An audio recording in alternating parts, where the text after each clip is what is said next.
ito po ba ay para bumaba siya sa pwesto o manatili siya hanggang matapos yung mga investigasyon? Ang advice ko sa my former friend, Tila may matinding banta na binitiwan si former Ilocos Sur Governor Luis Chavit Singson laban sa kanyang umano'y former friend si President Bongbong Marcos. Ayon kay Chavit, mas mabuti raw na sumuko na lang si PBBM sa pulisya o sa militar. Kung hindi, may masamang mangyayari umano sa kanya katulad sa nangyari sa dating Libyan leader na si Muammar Gaddafi.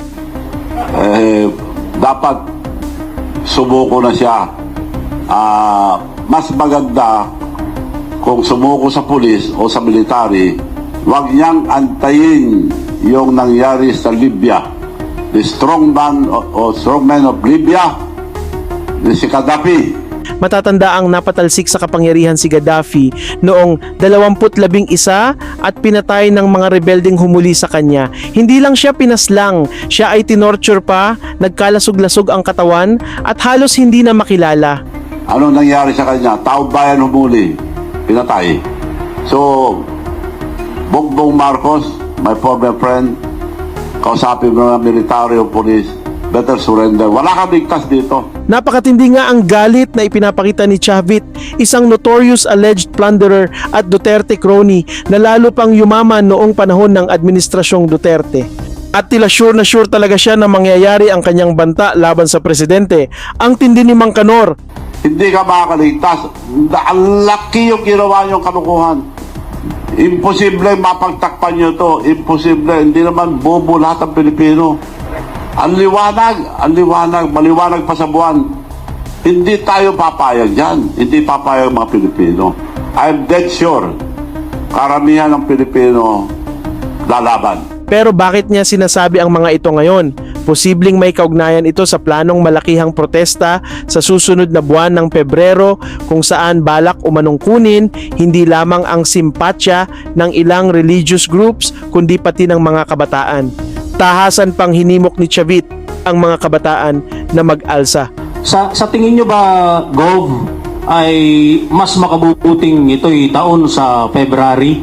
Sa buwan ng February kasi yung 40 years na sinasabi ninyo ay nangyari din ho nung February 1986. Nasa grupo yan dahil I will not decide for the date. Ang magde-decide yung religious organizations and the opposition, lahat na nagmamahal sa ating bansa.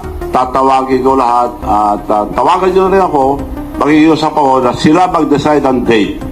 I would prepare yung kabataan ang magsabi ng date para kasi dapat kasama ang kabataan dito dahil ninakaw ng ang future ang kabataan.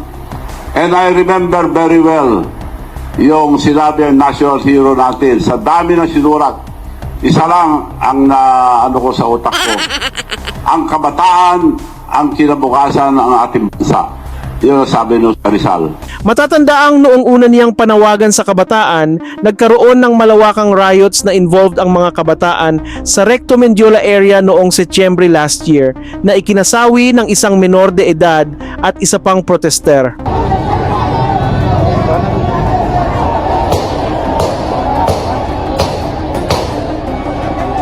Tila senyales o pahiwatig ang mga sinasabing ito ni Mang Kanor ng mas malawak at mas magulong paggamit sa mga kabataan bilang pawns o paid rioters siguro sa susunod nilang kilos kudeta laban sa Marcos administrasyon. Meron na po ba kayong nakausap na personalities o mga grupo na nag-commit na sasama? Wala pa. Pero hanggang sisiguro ko maraming sasama. Salamat po. Gov, with the recent issue po sa Venezuela, kung saan dinampot at ikinulong yung kanilang President and First Lady, sa tingin niyo po ba posible rin po itong mangyari sa Pilipinas at ano po yung nakikita niyong magiging consequence? Possible. Kung hindi na uli, ibig sabihin, hindi gagalaw ang military. May ibig sabihin yan, bakit sila hindi gumagalaw? So, kung mahirap bumasa, palagi ko naman, nakikiusap ako sa mga military police.